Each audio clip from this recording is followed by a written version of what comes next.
Manspread on MY flight? He instantly regretted it. The DFW terminal hummed with that pre-flight energy. A mix of stressed business travelers, excited vacationers, and the general, slightly dazed population just trying to get from point A to point B. I'd already navigated the TSA gauntlet, thankfully without setting off any alarms, a personal victory, and found my gate. I was heading to Seattle for a tech conference, a necessary evil for staying relevant in my field. Honestly, the thought of a few days immersed in code and algorithms was more appealing than another weekend fielding my mother's matchmaking attempts. I settled into a seat near the gate, plugged in my noise-canceling headphones, and opened my book. I pre-downloaded a dense biography of Ada Lovelace, hoping it would lull me into a productive, if slightly sleep-deprived, state of mind before I even boarded the plane. I value my personal space intensely, and flights, unfortunately, are rarely conducive to that. Boarding began smoothly. I flashed my digital boarding pass and made my way down the jet bridge, bracing myself for the inevitable seatmate roulette.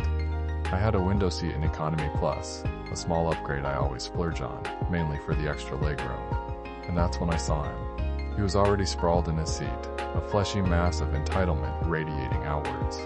He had commandeered both armrests, and his legs were splayed wide, effectively occupying a significant portion of my seat. To top it off, he was yelling into his phone, something about closing the deal and quarterly projections. The guy was the walking, talking embodiment of everything I disliked about corporate culture. "Excuse me," I said, politely as possible, given the circumstances. "Could you possibly move your legs a bit? I need to get to my seat." He glanced at me, his eyes glazed over with a mixture of annoyance and disinterest. He mumbled something unintelligible into the phone and barely shifted his position.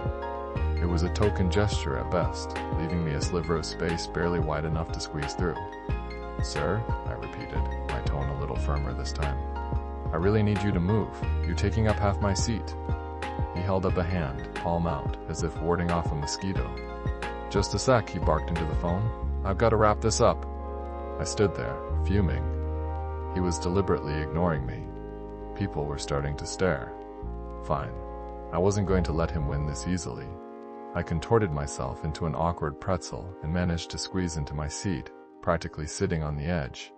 He didn't even acknowledge my struggle. He just continued his loud, obnoxious phone call.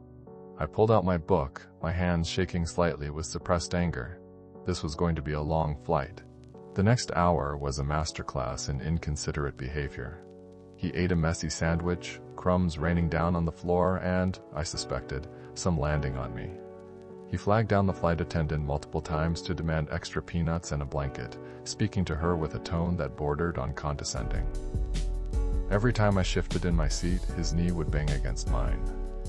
I was trapped in a tiny metal tube with the most inconsiderate human being imaginable. I tried to focus on Ada Lovelace, but her brilliance was no match for the simmering rage building inside me. It was time for a change of tactics. Politeness clearly wasn't working. It was time for a little payback. First, the armrest. It was rightfully mine, and I was going to reclaim it. Slowly, deliberately, I began inching my elbow onto the shared armrest. He seemed oblivious at first, but eventually, the persistent pressure became too much. He shifted his arm, giving me a precious sliver of space. I continued my slow, methodical conquest until I had successfully reclaimed my territory. Advantage, Ava? Next, the accidental spill. I reached for my water bottle, carefully positioning it over his leg. With a practiced fumble, I accidentally knocked it over, sending a few drops of water onto his pants. "Oh my God. I am so sorry," I exclaimed, feigning horror. I grabbed a few napkins and dabbed at his leg, making sure to spread the water around a bit. He scowled. "Watch it," he grumbled, brushing my hand away. "I really am sorry," I said, my voice dripping with insincerity. The book barrier was next. I held my heavy hardcover open, using it as a physical barrier between us. I angled it slightly, so it gently nudged against his leg whenever he moved. It was subtle, but persistent. A constant reminder that I was there, and I wasn't going anywhere. I then adjusted the air vent so that it was blowing directly on him, He was wearing a suit jacket, but I knew that even the slightest chill could be incredibly irritating on a long flight. My next move was a bit more audacious. I retrieved my noise-canceling headphones, but instead of blocking out sound, I used them to subtly inflict oral annoyance. I found a track of calming nature sounds, rain falling, birds chirping, a gentle stream flowing, and played it at a barely audible volume. The point wasn't for me to hear it, but for him to pick up on the edges of it, just enough to be a persistent, almost subliminal background noise. Then came the recline. Slowly, deliberately, I pushed the button and leaned my seat back as far as it would go. It was a classic airplane power move, and I executed it with precision. His knees were now firmly pressed against the seat in front of him. He shifted uncomfortably. The snack attack was probably the most passive-aggressive move of all. I reached into my bag and pulled out a small container of hard-boiled eggs. I knew they had a distinctive aroma, and I savored every bite, deliberately exhaling in his direction. He wrinkled his nose. Excellent.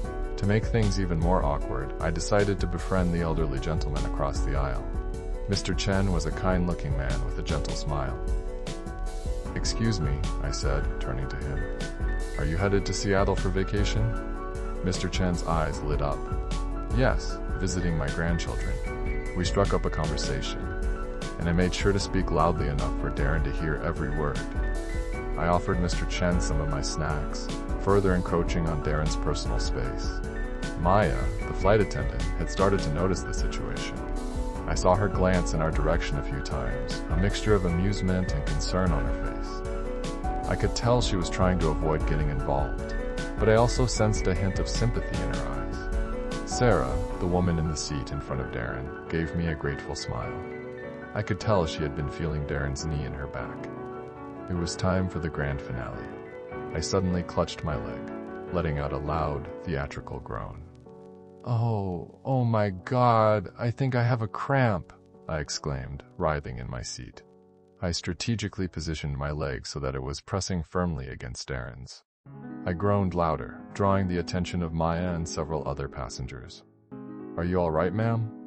Maya asked, rushing over. "I think I have a terrible cramp," I said, my voice strained. "It's so painful." Darren shifted uncomfortably. "Could you try to keep your leg on your side of the seat?" he muttered. That was it. He'd finally cracked. "I'm trying," I wailed, my voice reaching a fever pitch. "But it really hurts." Darren exploded. "This is ridiculous," he shouted, drawing even more attention. "She's doing this on purpose. She's been bothering me the entire flight." Maya stepped forward, her expression hardening. "Sir, please lower your voice," she said firmly. "And I've noticed you've been making this passenger uncomfortable this entire flight. It's important to respect the personal space of others." She turned to me. "Ma'am, is there anything I can do to help?" "Just a little more leg room would be great," I said, my voice dripping with sarcasm.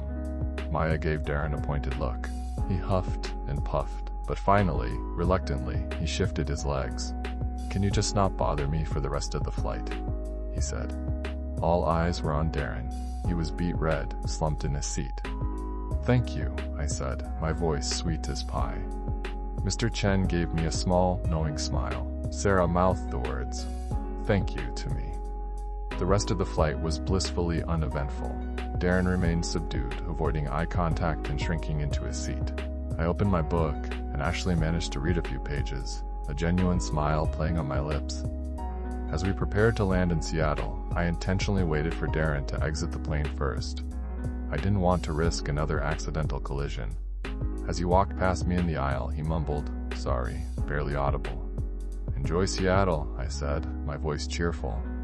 I disembarked the plane, feeling a sense of quiet victory. I had successfully defended my personal space and subtly taught Darren a lesson about respecting others, all without causing a major scene or breaking any rules. As Darren reached for his bag in the overhead compartment, disaster struck.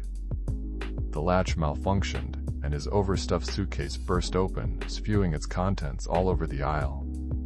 A cascade of wrinkled shirts, mismatched socks, and, most hilariously, a pair of brightly colored boxer shorts rained down on his head.